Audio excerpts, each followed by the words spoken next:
Des études plus récentes les ont par la suite complétées. Ces études avaient un point commun, elles portaient leur intérêt essentiellement sur l'étude des types et sur l'établissement d'une datation relative d'ensemble, voire d'une chronologie de la production monétaire.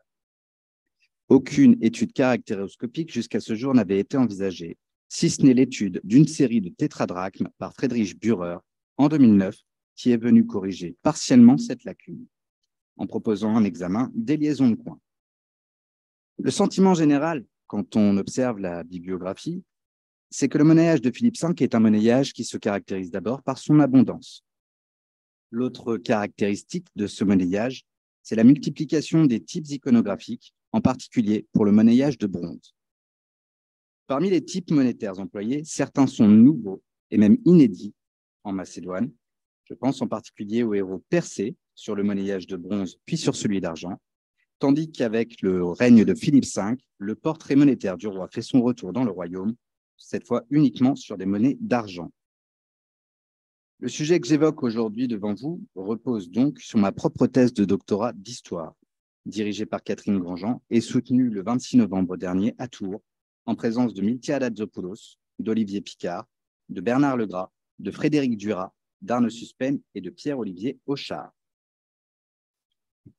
Mon approche a toujours été centrée sur la rédaction d'une biographie historique, qui entremêlerait donc approche historique et numismatique. Le but était d'enrichir et non de remplacer le travail toujours incontournable de Franck Molbank en la matière. La finalité était l'exploitation d'une source encore peu sollicitée, ainsi qu'un renouvellement historiographique dans la veine des annales. Mon travail est organisé en 2 volumes. Le premier est consacré à l'étude numismatique et le second exploite à des fins historiques les résultats précédemment établis dont il se nourrit. C'est la raison pour laquelle la présentation d'aujourd'hui aura une approche similaire dans l'attente de la publication de ma thèse. Le but que je m'étais fixé, en accord avec Catherine Grandjean, était ainsi de faire l'histoire du règne par et avec les monnaies, et non seulement l'étude du monnayage. Pour cela, j'ai procédé à l'étude caractéroscopique du monnayage, autrement dit l'examen des liaisons de coins, ce qui permet d'obtenir des données inédites, ouvrant de nouvelles perspectives, tant du point de vue numismatique que du point de vue historique.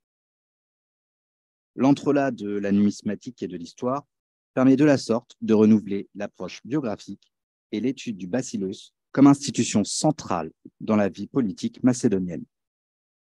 Cela étant, j'ai été tout au long du travail confronté à des difficultés méthodologiques qui, pour certaines, sont d'importance et j'aurai parfois l'occasion d'y revenir.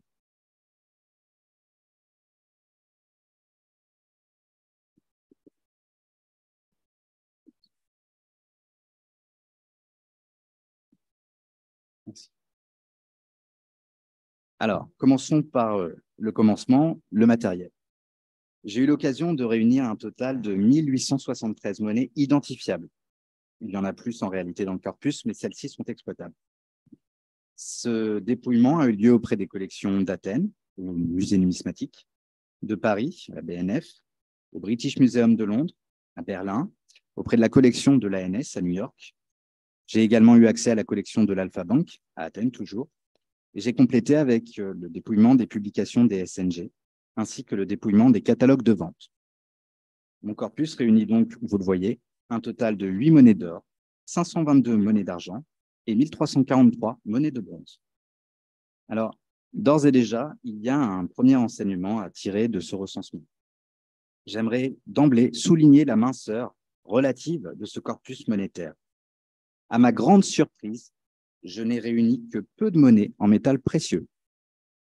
Pour l'or, cela a été attendu, car peu d'exemplaires étaient connus, et cela depuis longtemps. En revanche, le cas de l'argent, pourtant clé de voûte du système monétaire macédonien, était autrement plus étonnant. Le monnayage d'argent est en effet au cœur des travaux sur l'économie de la Macédoine hellénistique, que l'on songe à la somme de Rostotsev ou à la chronologie de Beringer et jusqu'aux travaux du regretté Yanis Touratsoglu. Reprenons ensemble. Le monnayage d'or, d'une part, est rarissime. Seule une stérie de stataires, la première de mon corpus, est attribuable à Philippe V avec une grande certitude, tant les arguments sont solides. Mais cette série est peu abondante. Elle ne compte que 4 exemplaires connus, frappés avec 3 coins de droit seulement. Un stataire au type d'Alexandre, mais au nom de Philippe, attribué à l'atelier d'Aspendos, me paraît suspect. 2 autres, au type de Philippe II, pourraient bien être des posthumes tardifs, peut-être frappés par Philippe V. Le second exemplaire, exhumé à Gitana, en Épire, rend plausible cette attribution. Le premier, toutefois, publié en son temps par Mando Economidis, a été découvert dans un contexte archéologique trop incertain, si bien qu'en somme, il est difficile de se prononcer sur ces monnaies avec un nombre si limité d'exemplaires. Un dernier stataire, enfin, conservé à Paris, a été frappé avec les mêmes coins de droit et de revers que 3 drachmes d'argent, et dans ce cas, Philippe V est en concurrence directe avec Andriskos. Les travaux en cours apporteront probablement de nouveaux éléments de discussion sur ce point. Concernant le monnayage d'argent maintenant. Le monnayage d'argent se compose de 4 séries distinctes de tétradrachmes. 3 d'entre elles appartiennent directement au monnayage personnel de Philippe V, la 4e étant constituée d'Alexandre Posthume. Ici se posait la question de la méthodologie. Pour le dire très simplement, fallait-il numéroter la série des Alexandres Posthumes comme les autres séries personnelles de Philippe V?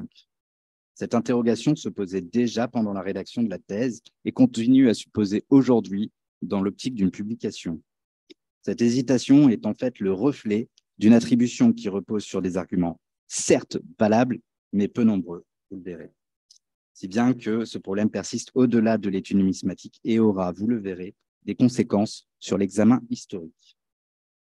Pour revenir à notre sujet, la série 1, déjà étudiée en son temps par Dürer, compte 144 monnaies, frappées, vous le voyez, à l'aide de 30 coins de droit, soit 3 coins de plus que Dürer.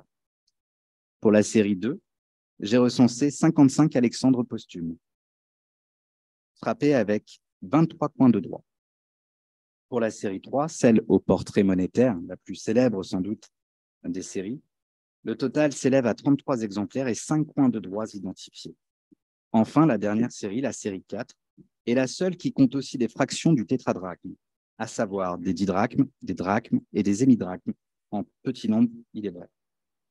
Le bilan s'établit comme suit: 72 tétradrachmes frappés à l'aide de 23 coins de droit, 97 didrachmes et 24 points de droit pour les frapper, 97 drachmes frappés par 22 points de droit, 24 hémidrachmes, mais seulement 3 points de droit. Peu d'exemplaires, donc, et un nombre relativement modeste de points de droit, finalement. Le monnayage de Philippe V, finalement, usurperait-il sa réputation d'abondance? S'agirait-il d'un effet déformateur d'un corpus finalement trop échantillonnaire? Enfin, la documentation actuelle serait-elle si parcellaire qu'une proportion non négligeable du monnayage serait perdue ou mal connue? Je crois que si on s'arrête un instant sur ce tableau, on peut discuter de ces interrogations. L'indice caractéroscopique permet en effet d'apprécier le corpus réuni dans ma thèse, de même que sa valeur relative. L'indice caractéroscopique, c'est cette valeur en haut à droite, n sur d, à savoir le nombre d'exemplaires et son rapport avec le nombre de points de droit trouvés. Je fais là évidemment référence aux outils statistiques développés par Carter d'une part et prolongés avec d'autres méthodes, cela étant, par Good puis Esti d'autre part. Ces outils statistiques se sont imposés comme étant des outils très importants dans la numismatique contemporaine. Reprenons l'examen. Un indice caractéroscopique, donc un rapport n sur d inférieur à 3, est souvent considéré comme l'indication qu'une partie non négligeable du matériel numismatique est encore inconnue. C'est un seuil arbitraire. En dessous de ce seuil de 3, on considère que plus ou moins 25% du monnayage reste à découvrir. Là encore, c'est un seuil arbitraire dont on pourrait discuter. Je renvoie aux travaux de François de Calataille, évidemment. Dans le cas présent, il est remarquable que ce soit le cas ici pour les seuls Alexandres posthumes, ce que je crois devoir attribuer à Philippe V, mais sur des fondements ténus, on le verra. Tous les autres monnayages, si vous me passez l'expression, passent la barre symbolique du 3, ce qui permet quelques certitudes à leur endroit. En somme, et à l'exception des fameux Alexandres, les autres séries d'argent sont plutôt bien représentées par mon corpus. Donc un corpus peu nombreux, mais qui a une valeur statistique suffisante pour nous autoriser à l'exploiter. Le monnayage de bronze maintenant. Il se compose quant à lui d'une très grande diversité des types, si bien qu'au total, j'ai identifié pas moins de 31 séries différentes. 3 ne sont connues que par des unicats. 2 sont certainement des bronzes posthumes, utilisant les types en usage depuis Antigone, à savoir Héraclès cavalier Paradan et Athéna Pan, le Pan qui est en train d'ériger un trophée. Un monnayage qui a une longue durée de vie, puisqu'il est introduit en Macédoine sous Antigone Gonatas. Les spécimens réunis sont répartis inégalement. Certaines séries ne comptent que quelques monnaies, ou une seule, comme je viens de l'évoquer. D'autres en comptent plusieurs dizaines ou davantage. Rien d'étonnant, par conséquent, à ce que les coins de droit soient eux aussi plus ou moins nombreux, d'autant que l'usure du métal ne m'a pas toujours permis de les identifier. Si nous nous arrêtons un instant sur ce tableau, il a aussi un autre enseignement. Évidemment, plus le nombre d'exemplaires connus est élevé, plus il y avait de chances d'identifier des coins de droit, c'est assez logique. L'autre enseignement à tirer, c'est que plus une monnaie est de petite valeur, de faible dimension, avec un module d'une petite taille, moins il y a d'exemplaires connus. C'est tout à fait normal que les calques soient les monnaies les moins représentées dans l'ensemble de mon corpus. Tout ceci mérite un examen plus approfondi, j'en conviens, mais pour une présentation synthétique, j'en resterai ici et nous passons directement à la datation relative des séries et à la chronologie du monnayage. Alors, pour le numismate, établir la datation relative des séries monétaires, c'est-à-dire l'ordre de frappe, est fondamental. Ceci pour tâcher de déterminer la chronologie du monnayage dans son ensemble. En la matière, concernant Philippe V, ce n'était pas tout à fait une terra incognita. Dès les années 30, Alfred Mamroth s'était risqué à proposer ses vues dans 2 articles fondateurs. L'enseignement à tirer de ce travail était la volonté d'articuler les types monétaires et les marques de contrôle sur les monnaies. En la matière, l'autre travail fondateur est celui de Margaret Thompson.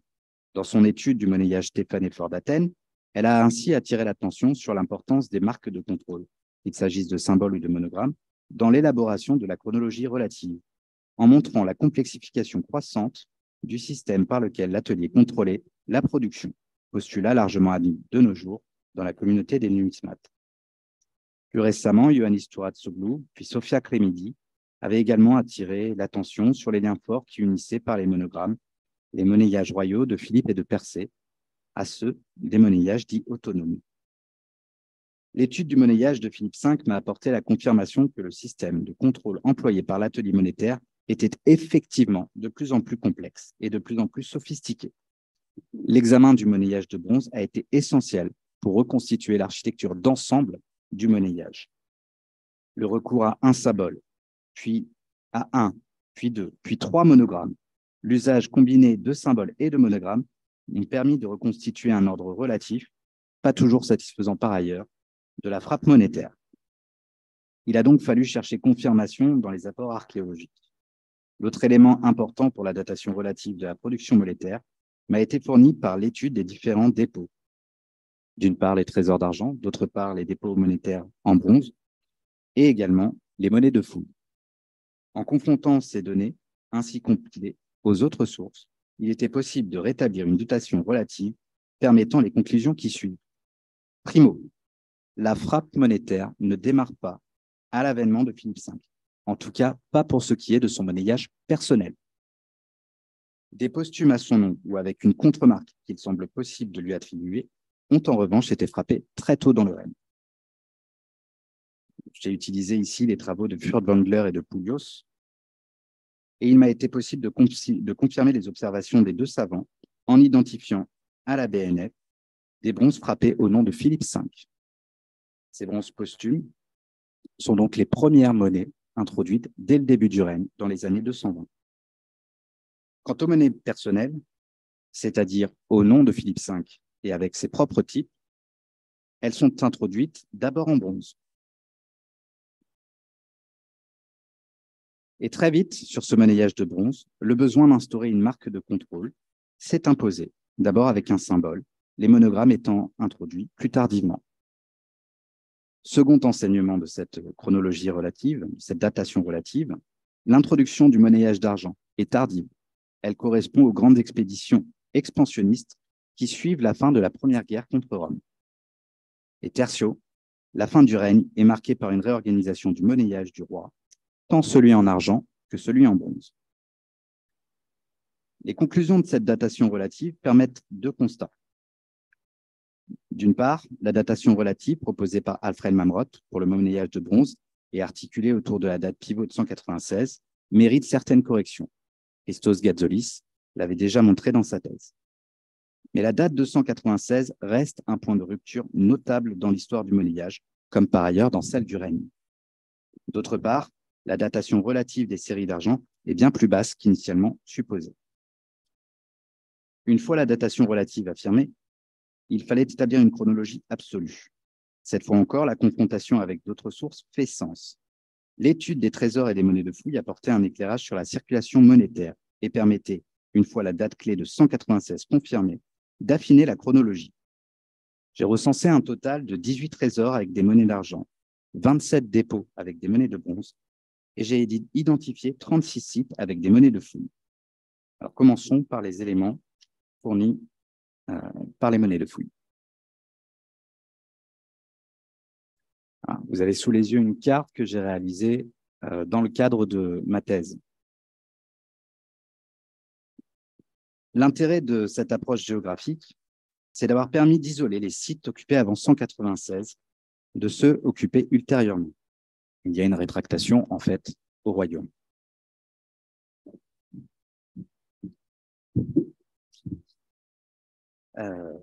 Reprenons. J'ai identifié un certain nombre de sites grâce à des monnaies de bronze qui étaient vraisemblablement destinés à payer le sitos, c'est-à-dire une partie de la rétribution quotidienne des soldats en garnison. La constitution des dépôts enfouis avant ou après 196 m'a aussi permis de discriminer les monnaies de bronze autour de ce point de repère initial. Et donc, j'ai comparé les informations entre elles.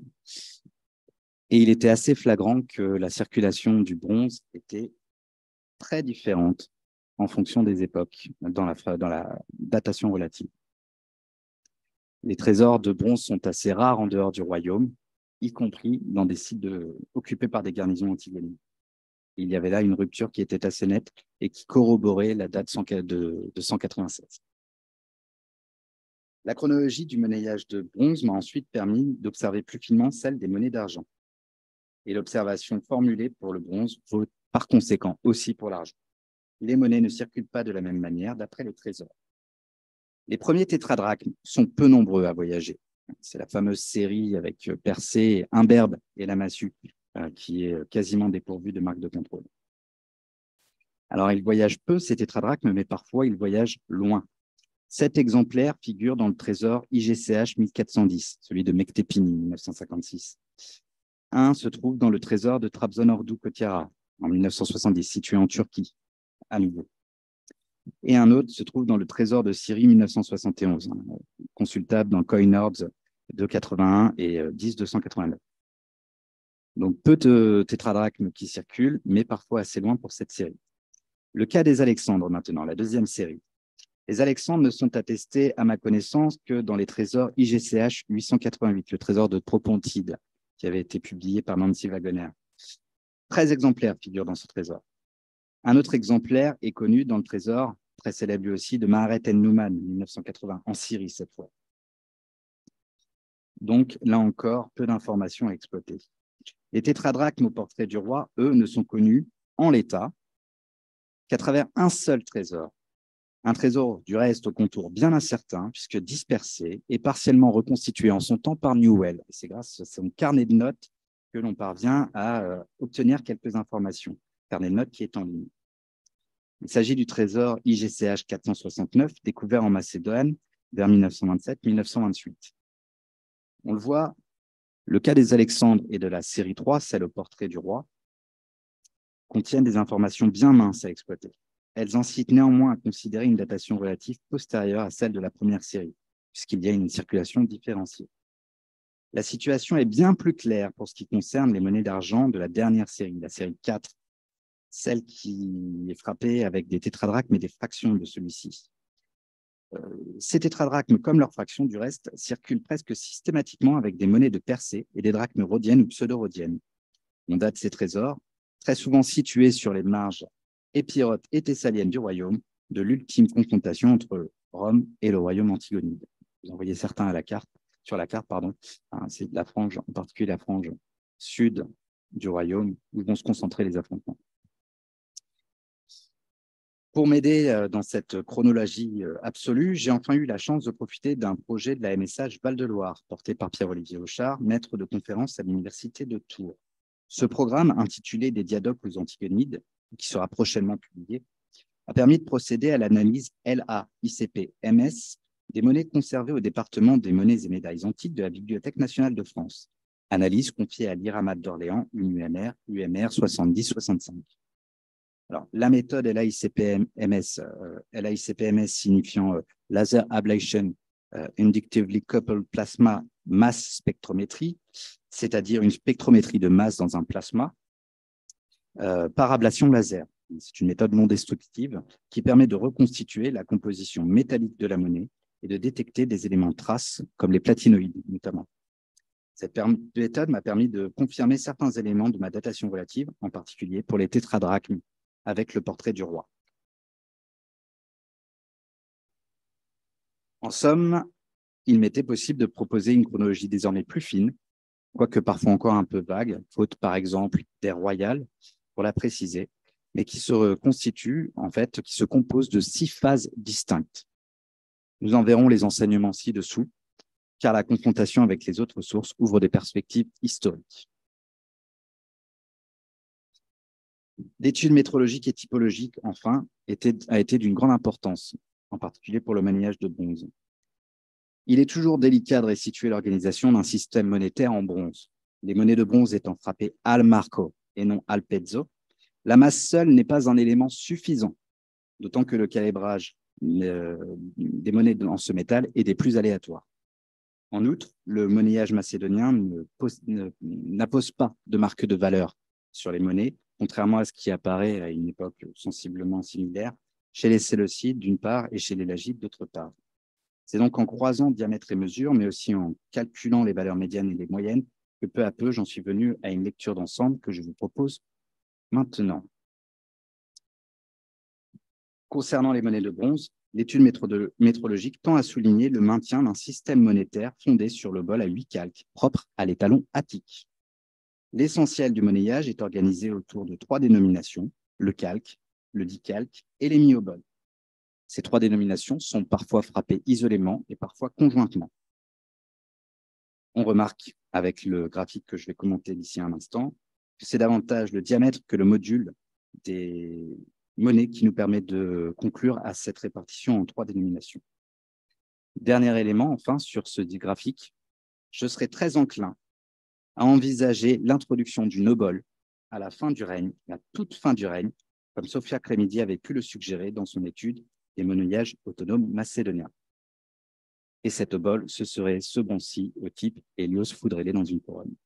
Alors, si on s'arrête un instant sur ce graphique, cette figure, j'ai été confronté à la difficulté de prendre un peu de hauteur avec ces 31 séries de bronze qui constituaient le monnayage. Et j'ai commencé par faire ce que font traditionnellement les numismates, savoir des tables de fréquence avec des écarts interquartiles pour essayer de comprendre un petit peu la logique de ce monnayage. Et finalement, c'est en repassant par un nuage de points qu'il m'est semblé plus clair, plus utile aussi de discerner l'organisation de ce monnayage avec les 3 dénominations, hein, un peu arbitrairement.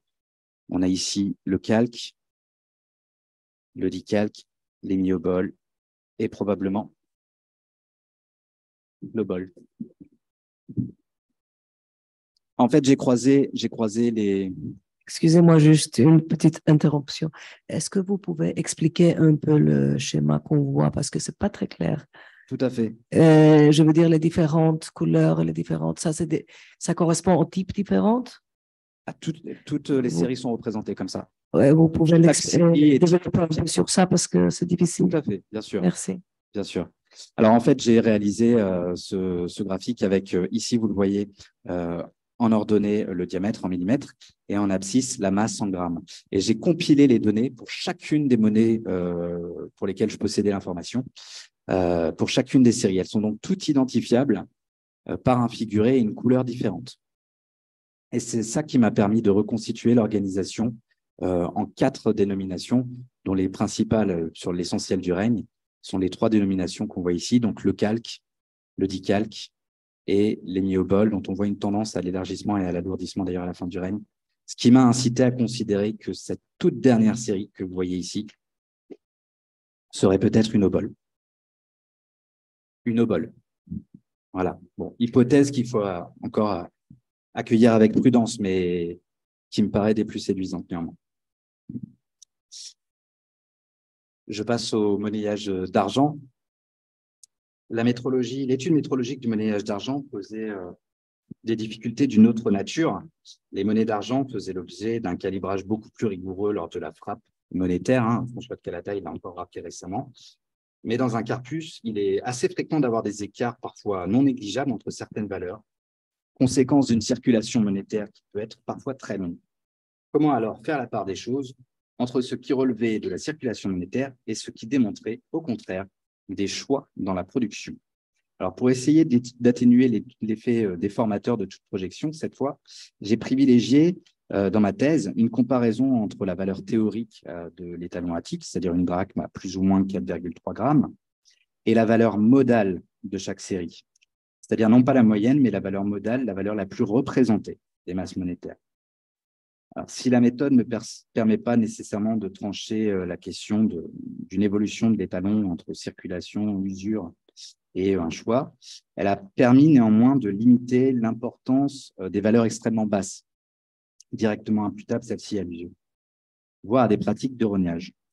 Et j'en suis arrivé à cette figure que je vous présente aujourd'hui, que j'ai croisée avec une autre donnée importante, c'est-à-dire la faible durée de circulation des monnaies d'argent de Philippe V. En effet, on constate la disparition des monnaies d'argent de Philippe V dans les trésors dès 160, 150 à peu près, une décennie charnière dans l'histoire de la Grèce et du royaume évidemment. Mise en relation, ces informations incitent à considérer une légère érosion de l'étalon attique. Légère, discrète, mais bien réelle, une tendance qu'on retrouve ailleurs dans le monde grec à la fin du IIIe siècle. C'est ce qu'avait montré par exemple Martin Price dans son étude des Alexandres. On constate que la masse modale, donc la plus représentée pour la série 1, est nettement plus élevée que pour les séries tétradrachmes qui suivent, qui ont l'air d'être à peu près calibrées sur le même modèle.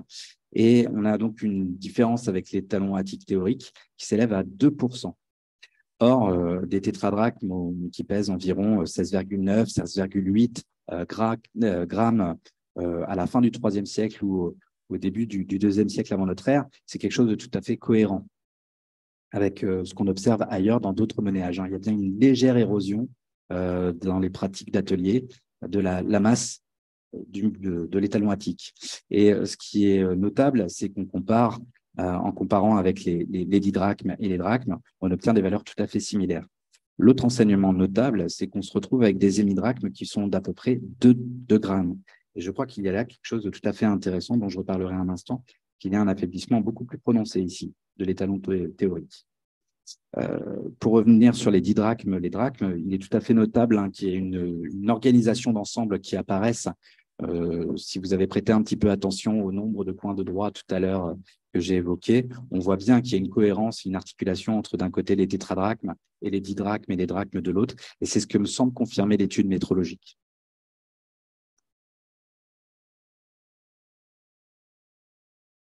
Alors reprenons.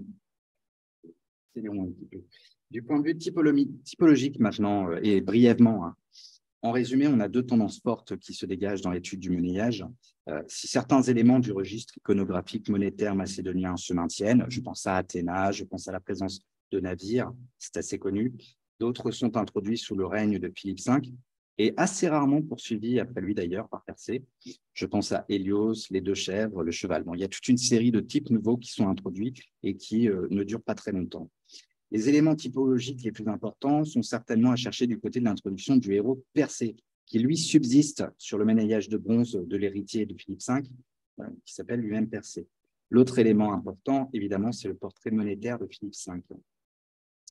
Pour ce qui est de la typographie maintenant, ou pour le dire autrement, de l'étude des légendes, la titulature royale Philippou Basileos figure tout entière sur les monnaies en métal précieux, sur certains bronzes aussi, mais dans ce métal, elle est fréquemment abrégée, bêta-alpha phi ou bêta-alpha phi iota, une pratique d'atelier qui apparaît dès le règne d'Alexandre III. Et c'est par ailleurs cette même typographie, cette même légende qui m'a permis d'identifier certains des bronzes posthumes au type d'Antigone.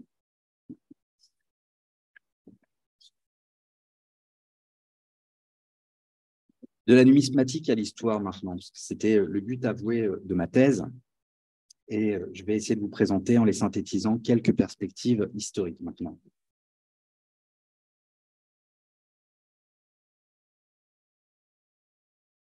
Le but de cette étude numismatique a toujours été de rédiger une biographie par et avec les monnaies. Dans l'historiographie, la principale source pour étudier Philippe V a longtemps été celle issue de la transmission manuscrite, largement dominée par Polybe, et dont Tite-Live fut le continuateur. Rien d'étonnant donc à ce que la principale biographie, encore en vigueur et encore incontournable aujourd'hui, soit celle de Frank Walbank, grand spécialiste lui-même du récit polybien, dont les travaux sont à l'heure actuelle poursuivis par Emma Nicholson, dont on attend la publication très prochaine de sa thèse.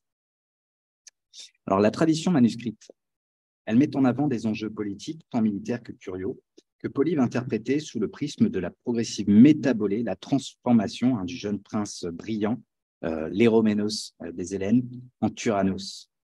Cette lecture avait été largement appuyée sur les différentes phases que Polybe permettait d'identifier dans le règne de Philippe V. Et pour le dire autrement, plus il s'éloignait des intérêts du koinon achaïen, plus il apparaissait dans le discours polybien comme un tyran. Frank Walbank a donné ensuite une dimension géopolitique notable à ce discours, une vision qui vaut tout autant à l'intérieur que dans le royaume, à savoir un roi soucieux de consolider son pouvoir, dans une approche quasi absolutiste. Et cette dimension géopolitique avait été confirmée par la trame même de son ouvrage, qui s'organise autour des différentes phases d'expansion du règne. Avec l'essor plus récemment de l'épigraphie macédonienne, et en particulier du fait de Miltiadès-Dopoulos, les inscriptions avaient gagné une lisibilité croissante. Elles soulignaient la coopération entre les institutions du royaume, autant que l'esprit réformateur du règne.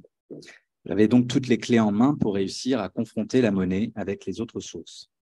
Avec l'étude du monnayage royal, nous disposons donc désormais de quoi exploiter plus systématiquement la monnaie comme source. Qu'y a-t-il donc alors à attendre d'une telle source? L'intérêt de la monnaie est, je crois, de fournir une source au plus près du pouvoir royal lui-même, et donc d'interroger tant sa conception que sa pratique de la basileia. La condition méthodologique, toutefois, pour une exploitation saine et sûre, c'est de procéder à une historicisation permanente, systématique. Qu'est-ce que j'entends par là? J'entends un souci permanent, constant, de contextualisation de la monnaie et de confrontation de la monnaie avec les sources d'autres natures. La chronologie du monnayage est éclairante à ce titre. Avec les précautions d'usage, j'ai rappelé que des incertitudes persistaient parfois, j'ai établi une chronologie en 6 phases, 6 périodes distinctes qui font sens tant pour l'histoire du monnayage que pour l'histoire du règne. Et cela grâce à la confrontation avec les sources manuscrites et épigraphiques, qui donnaient d'intéressants points d'appui. Alors, pour reprendre cette chronologie dont je vous ai parlé à plusieurs reprises déjà, mais que je vous montre enfin, la première partie du règne, c'est les années de jeunesse, les années de formation, de prise en main en fait du pouvoir royal. C'est celle du monnayage posthume de bronze, avec les monnaies traditionnelles des Antigonides, mais avec la légende monétaire au nom de Philippe V. Et la date rupture est à chercher du côté de cet événement de prise en main du Synédrion, tel que Polybe nous le raconte, par le jeune Philippe, qui élimine Apelles et ses opposants. À une date assez proche de cet événement, j'ai placé l'introduction du monnayage personnel, d'abord avec des monnaies à des types assez traditionnels en bronze. Et puis très vite, très vite, très rapidement, l'introduction d'une marque de contrôle qui va pendant très longtemps structurer le monnayage, le symbole monétaire. La quatrième phase est celle qui est peut-être la plus surprenante, hein, l'introduction tardive du monnayage d'or et d'argent. Et les deux dernières phases sont plus traditionnelles dans l'histoire monétaire du règne, les conséquences financières de Cynocéphale et puis les réformes de fin de règne.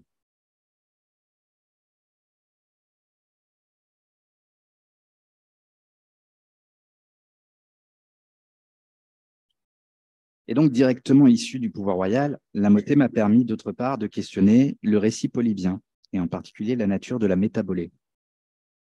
Alors, cette métabolée, hein, dans le récit polybien, c'est d'abord un manquement aux lois de la guerre, la notion de sacrilège, de miasma, qui va apparaître d'abord avec la dévastation à deux reprises du sanctuaire fédéral des Étoliens à Thermos, les dévastations de Cora assez fréquentes, Mécène, Pergame, Athènes, les tentatives de sabotage, les déportations de population, l'élimination d'opposants, et puis le point d'orgue, le point culminant, hein, dans le drame de Philippe V, évidemment l'infanticide.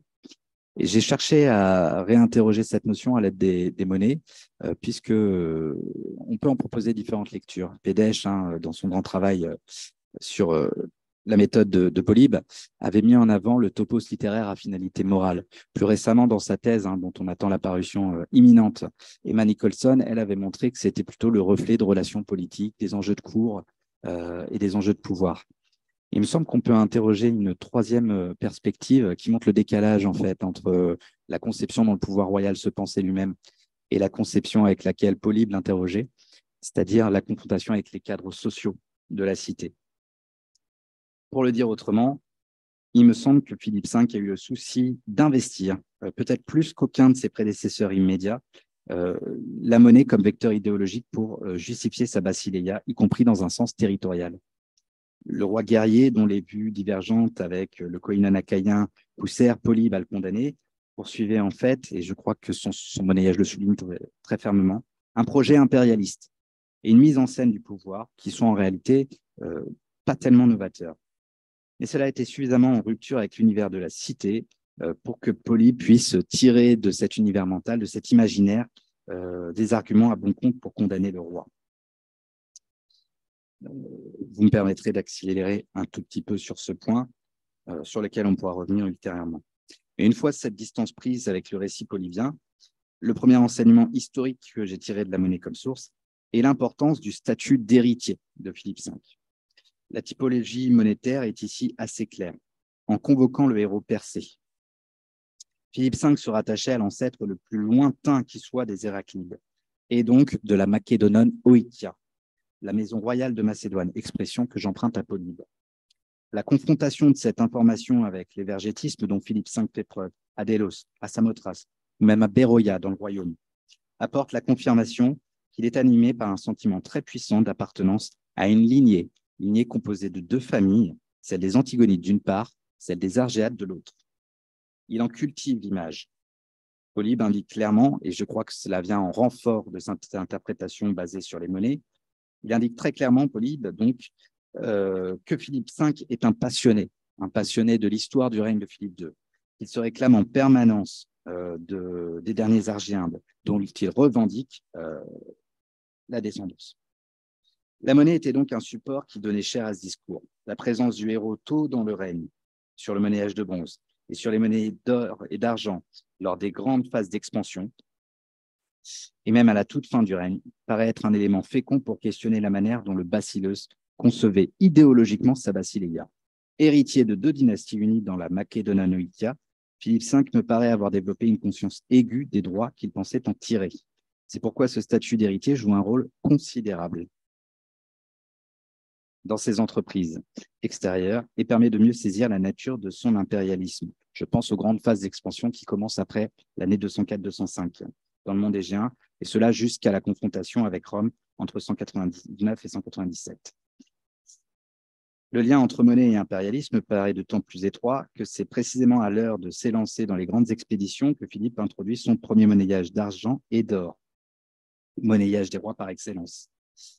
En fait, Philippe ne venait pas tant conquérir, il venait plutôt reconquérir, faire valoir ses droits d'héritier sur un royaume qui dépassait la seule Macédoine, ce que j'ai appelé, en fait, ce que j'ai emprunté à Appien, son arché. Et on voit très clairement, avec une carte à l'appui, que en ce qui concerne le domaine égéen, le littoral thrace et la Carie, il s'inspire de ses prédécesseurs immédiats, que ce soit d'Ozon ou plus largement jusqu'à Démétrios Poliorcète. Il est révélateur à ce titre qu'à chacune des négociations qui rythment la Deuxième Guerre contre Rome, Philippe demande à Flamininus si l'évacuation des cités grecques, une condition posée pour l'établissement de la paix, inclut les cités qu'il tient de ses ancêtres. Dans cette optique, la monnaie est par conséquent le support d'une forme d'auto-célébration du pouvoir royal par lui-même, je paraphrase Paul Venn, qui met en avant la nature dynastique de la Basileia, la nature charismatique de celle-ci étant renforcée par la légitimité du sang. Je reprends donc ici deux catégories de la légitimité weberienne, la légitimité dynastique, la légitimité charismatique, et je crois que la monnaie est un puissant vecteur des deux. L'autre apport important pour évoquer l'impérialisme antigonide est la présence parfois très conséquente, c'est le cas à Corinthe par exemple, des monnaies de bronze dont j'ai déjà parlé. En croisant cette présence avec les informations tirées de la transmission manuscrite, il était possible d'identifier la place des cités occupées par les garnisons antigonides. La présence de monnaies de bronze dont le type n'est parfois attesté qu'à cet endroit est en effet un indice assez fiable du versement du sitos, cette part de la rétribution du soldat destinée à son entretien quotidien et dont j'ai déjà un peu parlé. C'est parfois la seule source, la monnaie, qui permet d'identifier ces sites et donc elle permet d'interroger la nature de la relation entre la cité, la police et le basileus. Donc, l'expérience territoriale de ce royaume en expansion très brève, interrompue directement par Rome en 197, repose sur une nature institutionnelle largement militaire, ce que j'ai pu qualifier dans ma thèse d'arché de garnison. Donc, vous l'aurez compris, la monnaie nous offre des informations qui renouvellent les dimensions géopolitiques du règne cher à Frank Wolbank. Toutefois, il est déroutant de constater que ce monnayage impérialiste a été frappé avec très peu de points de droit qui n'auraient jamais suffi à couvrir l'ensemble des dépenses engagées par le basileus. J'ai déjà indiqué le faible nombre de points de droit pour cette période. On a une trentaine de points de droit seulement, c'est très, très peu. Outil de propagande plutôt que de financement, le monnayage d'argent arrivait donc en soutien d'un discours légitimateur et non pas d'un besoin de financement. Le raisonnement achoppe donc sur une inconnue, la nature du ou des moyens employés par le basileus pour financer ses guerres avant son 96. Et en la matière, il est naturel de chercher dans les monnayages précédents des éléments de confirmation. Or, j'ai eu l'occasion de le montrer ailleurs, mais le monnayage des Antigonides qui a été étudié par Katerina Panagopoulou est très peu abondant avant Philippe V, qui représente plutôt une phase d'accroissement de la frappe monétaire. J'accélère, le temps file. L'autre élément important qui pouvait être questionné, c'était évidemment les Alexandres, qui ont été frappés en très grand nombre et qui servaient de monnaie de référence à cette époque. Donc, il était très tentant de chercher de ce côté-ci une réponse à ces questionnements.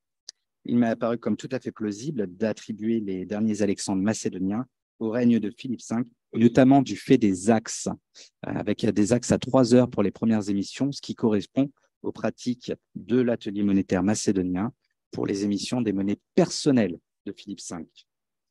En revanche, rien ne me permettait de les dater d'avant 196, le raisonnement a chopé à nouveau. Au contraire, il m'apparaissait plus tentant de les dater d'après 196. 3 de ces monnaies que vous avez sous les yeux ont été analysées à l'Iramat d'Orléans et elles se caractérisent par des titres plutôt faibles et surtout des teneurs en cuivre très élevées, suffisamment élevées pour qu'on y décèle une intervention directe de l'atelier monétaire, c'est-à-dire un ajout manifeste au moment de frapper monnaie. Alors, s'agit-il d'une manœuvre destinée à tromper Rome? S'agit-il du signe d'un affaiblissement de la royauté? Je pense qu'on peut faire le lien entre ces monnaies et les besoins de financement qui suivent l'immédiate après-guerre contre Rome, où Philippe V a changé de camp, soutient Rome contre Antiochos III et doit engager un certain nombre de dépenses pour restaurer des infrastructures comme des ponts, pour restaurer des routes, pour approvisionner les Romains, si bien qu'il a un besoin de financement. Et pour un usage interne, il était tout à fait possible que cet ajout très discret de cuivre passe inaperçu. La dernière partie du règne, enfin, est également très féconde. Alors, Philippe, peu à peu confiné à son seul royaume, entre dans une fin de règne morose, brutale, à en croire la tradition manuscrite, et préparerait sa revanche. Et c'était là un autre point à interroger, il me semblait important de le questionner. Eh bien, si la monnaie apporte l'idée d'une confirmation, c'est bien celle d'une réorganisation en profondeur du royaume, mais pas nécessairement d'une préparation à la revanche. On le sait, les réformes entreprises sont nombreuses. Vous en connaissez souvent la teneur pour vous-même. On a été très sensible à la politique fiscale et la politique minière de Philippe V. Je vous mets ici deux extraits que je n'ai pas le temps de commenter tout de suite. Eh bien, si l'on pense à la richesse proverbiale de Persée, du moins c'est une accusation portée par ses ennemis, on ne peut pas établir un lien net entre le monnayage de Philippe V de la fin du règne en argent et la réouverture de mines, qu'elles soient anciennes ou nouvelles. En fait, si augmentation de la production métallique il y eut, ce n'est pas le monnayage de Philippe V qui le montre, ce sera peut-être celui de Persée. On est dans une situation où, encore une fois, finalement, les besoins de financement n'apparaissent pas si clairement dans la frappe monétaire. Alors, bien des choses restent à dire sur cette fin de règne, mais il nous faut conclure. Conclure par cette historicisation constante à laquelle j'ai tâché de procéder, qui m'a incité à déduire des datations parfois tardives pour le monnayage de la fin du règne. Et un grand nombre d'aspects restent encore à étudier, évidemment. La question de ces bronzes posthumes dont j'ai parlé, la question des Alexandres, vous l'aurez compris, est centrale à mes yeux. Et il y aurait beaucoup à rajouter, mais je vais m'arrêter là pour qu'on ait le temps d'échange. Merci beaucoup pour votre attention.